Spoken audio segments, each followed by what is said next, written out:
Welcome to this episode of Aberdeen TV. The topic for this broadcast is going to be using email signatures in Microsoft Outlook.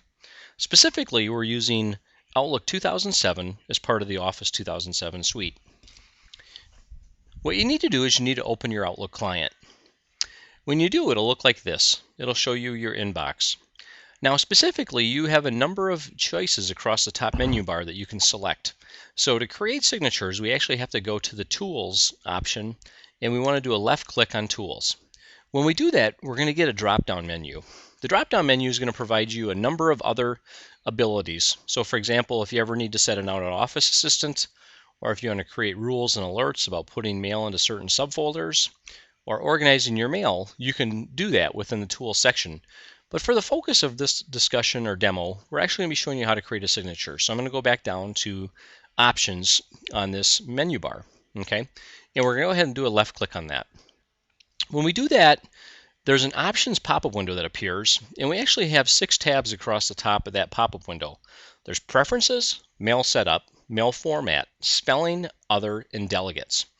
Now, specifically what we're concerned about related to creating signatures is found within the Mail Format section. So I'm going to go ahead and left click on that. Okay, so now we're actually in the Options pop-up window, and you're going to have a number of choices. There's actually 5 different things you can do within the Options pop-up menu. You can determine if you want your messages to go out as text-based or HTML-based messages. You can create stationery that you want to have as a background in your email. You can modify the editor settings for your email messages, and you can create signatures. So we're going to concentrate on the signatures for this demonstration. Okay, so I just clicked on signatures, and that brought up the signature and stationery pop-up window. Okay, so currently there's 2 signatures we can pick from. There's the one that currently is showing down below, or there's no signature.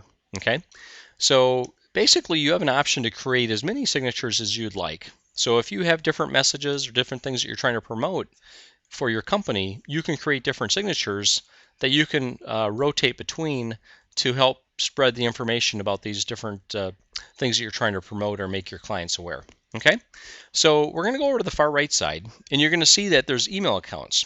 Well, you can create, based on which specific email account you're emailing from, you can create specific default signatures for that email. Okay, so in this case, this is my current email account, and then currently I have no defaults. So I could change it to my standard signature, or I could leave it at none. At this point, I'm going to leave it at none. But this signature, if you set it as a default, would be for any new messages, and in replies and forwards, it would be for any messages that people sent you that you responded or did some action with, and you could add a signature to that. Okay, so down below, before we create a new signature, I'm going to show you some of the other things you can do. So there's a choice to pick different font types. There's options for different sizes of fonts. There's also bold, italic, and underlined fonts, as well as you can select colors for the fonts, and you can justify the text of your signature if it be to the left, right, or center. You can also include a business card.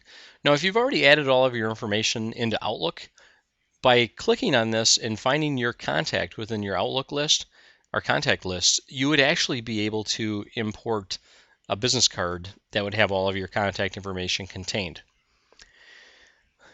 To the right of that is an option for pictures or images. So in the case of my signature, I've included multiple images, and this is where you could do this. Now, you may want to include a logo of your specific company. Some people include a picture of themselves. Some people include some copy of their business card. It's really your preference of what you'd like to do with that. To the right of that is hyperlinks. Hyperlinks are used to create sites that you want people to reference or go to that see your email and read your email. Now, specifically, these could be promotional things, promotional messages with a landing page that you can measure the traffic that's going to from your email if you choose to do such. Now, the one thing I'd caution, if you do a lot of email with the same contact over and over again, and you use a lot of hyperlinks within those messages, if you have a continuous stream of communication or thread, it's quite possible at some point your message may not be delivered because those hyperlinks, after you've created a number of messages that are back and forth to the same contact, could potentially register as spam.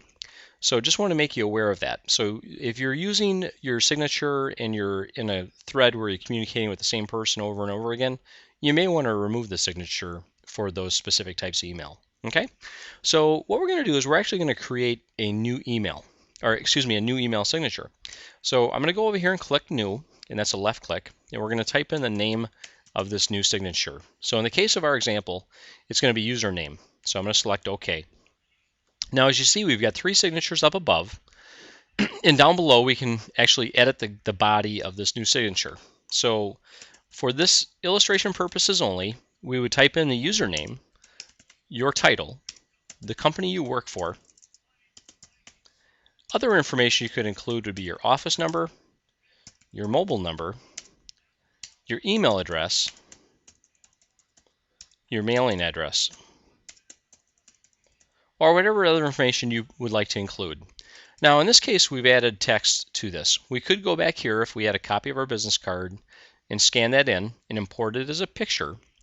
Or we could also include a picture from that we'd like to reference here as well. Or a lot of times people even put motivational quotes at the bottom of their messages. So you have an option to personalize your signature as you desire. Okay, but at this point, for the purposes of this demonstration, this is the signature we want to create. So we're going to go down below and we're going to click OK. Now at this point, we're going to go back to the options menu, and we're going to go back and we're going to double check, and we're actually going to make a change to that signature before we go to create a new message. Okay, so we're going to click on signatures, and now you're going to see we've got 3 choices. So we're going to select username. Well, now we've decided that we want to modify this. Okay, so in this case, we want to increase the font. We want to put the font in bold.